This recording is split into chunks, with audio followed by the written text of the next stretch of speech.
We are joined now by Nebraska offensive lineman Ben Scott. Ben, how are you? Doing good. How are you? Man, You can't look complain. sharp, man. Do you like getting dressed up? It's not really my thing, but I think I look pretty good right now. Not too Well, bad. what are you gonna do for the wedding? Yeah, true. Jeez, Congratulations, Sue. By the way, appreciate it. I'll say, is it a summer wedding? When's this happening?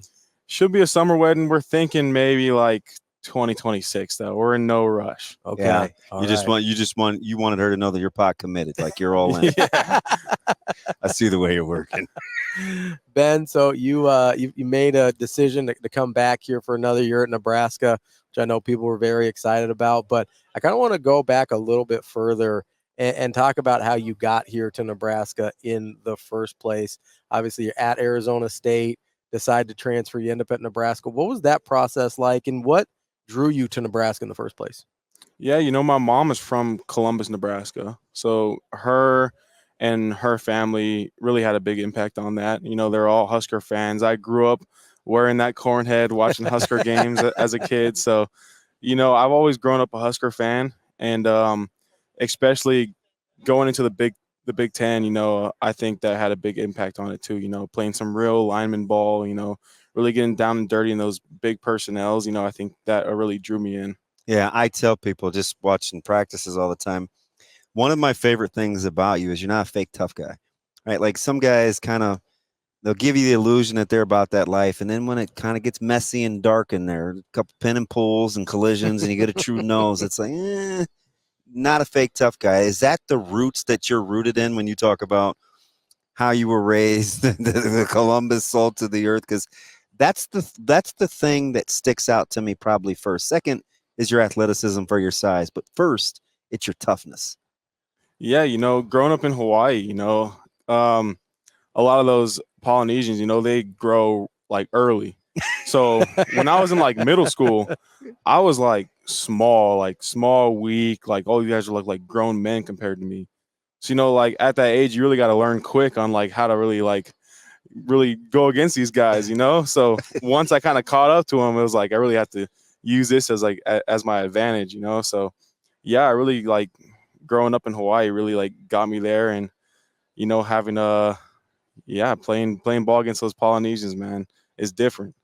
So, Ben, let me ask you about your offensive line coach, because I think Donovan Raiola is a guy that sort of fascinates people outside the program because we don't get a lot from him, right, publicly, but it seems like he resonates with you guys at a really high level. Mm-hmm. And I'm just curious, what is he like in the room with you guys that has allowed you to, I mean, DB says it all the time. He thinks you guys are the tightest unit on the team. I do. I imagine Coach Raiola had something to do with that. Oh, yeah. He's always holding us accountable. Like, he sets the highest standard for us. And it's important for, like, in his eyes, it's really important for us to always be together. We're always 15 minutes early to every meeting. And that's, like, his doing. Like, he told us, I want to dress the same. Yeah. It's weird. We tuck our shirts in for every lift. We're always together, and that's, like, something we got to do because on the field, it's us five, and we got to be together on everything.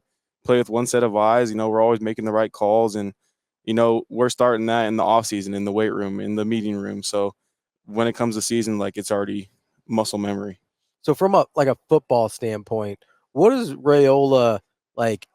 I don't know if it's taught you or helped you learn from, whether it's, people have made a lot about his like knuckles up technique and stuff like that. That seems like it's a little bit different from probably just about everywhere else. Like, what have you been, how's he been able to help you grow as a lineman? Yeah, his technique is a little bit different, but I think it works. Like, if you really like buy into his technique and you're doing it every day, like, you can really see a difference on the field. And I think going from year 1 to year 2, I'll really feel that difference in the technique being bought into it. And also his way of like schematically, he's more of an NFL guy, so he's doing it like the guys in the NFL do it. And I think that's really helping me. And it took a little while to transition into that. And I think now I'm really comfortable in doing that, and I think it'll be good. I tell our listeners over the last year and a half, one of the things that I admire the most about you is it wasn't always smooth sailing early, right? It was very competitive. And Justin Evans, a lot of these guys, you're like, hey, you could have easily said, listen, I transferred here. I'm the guy. I got experience. but you still had to work into it. You just elevated over time, man. How about that initial month and a half early on when you first got here? How much different versus, hey, I'm just kind of learning? Like, what was the balance in that? Yeah, especially like learning a new technique, learning a new way to do things schematically. That was big. And, having the schedule that we had compared to what I've been having before. Yeah, walk our listeners through that.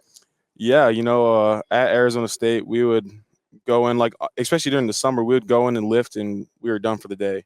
That was basically it. In the later part of summer, we'd have OTAs and stuff like how we do here. But it was a lot different. We were in the facility a lot longer, doing a lot more meetings, a lot more film, a lot more drills, and a lot more football stuff. So I think it's honestly good for us doing that. We're getting so much better in the offseason alone that by the time fall camp comes, I think we're going to be so much ready.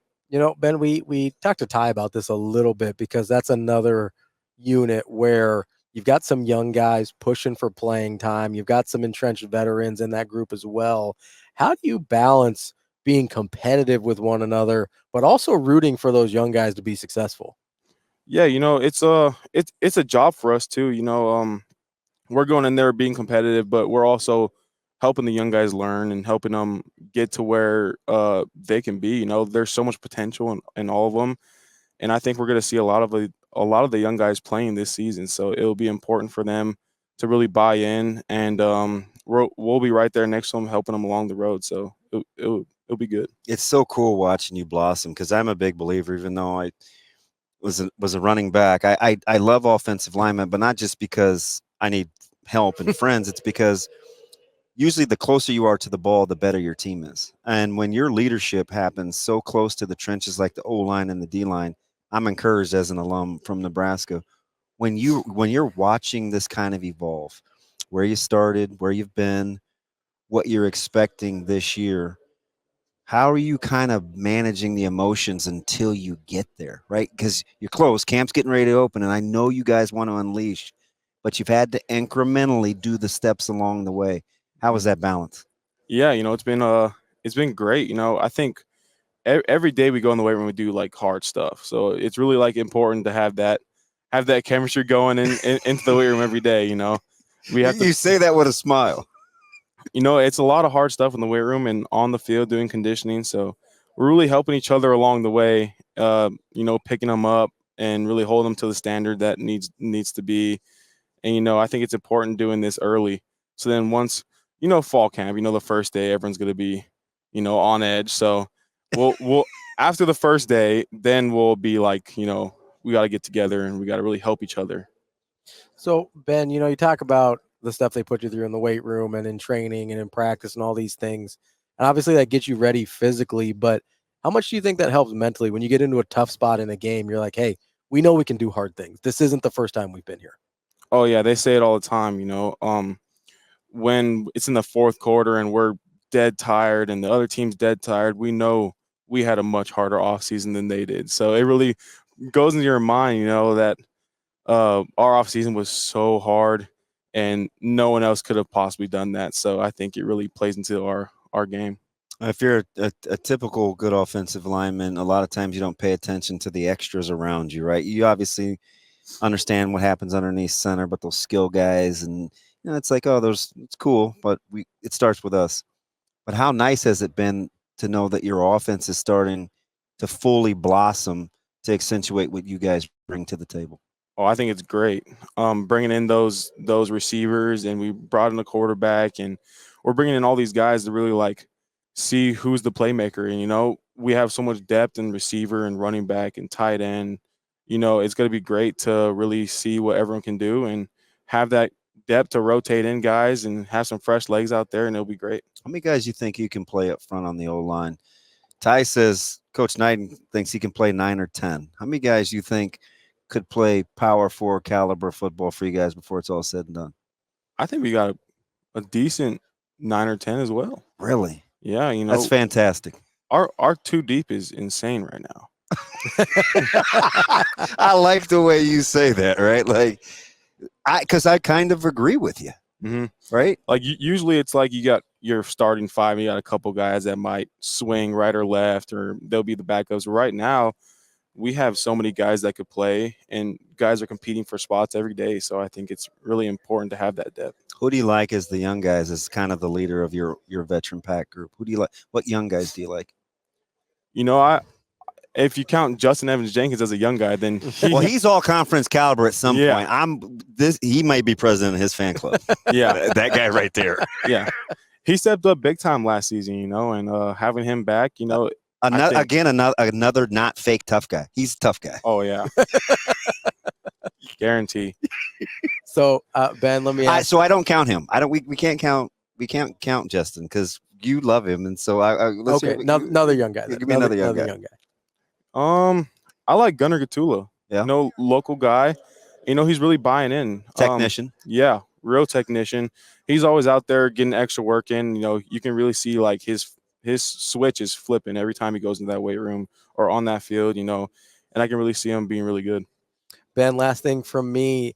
I know offensive linemen, they love their run blocking, right? If you had to choose, do you have a favorite play that you like to run that you just got to go smack somebody's head in? Oh, I like duo. Yeah. How long did it take you to come off and be in sync, right? Because, that's a feel kind of thing, man. Mm-hmm.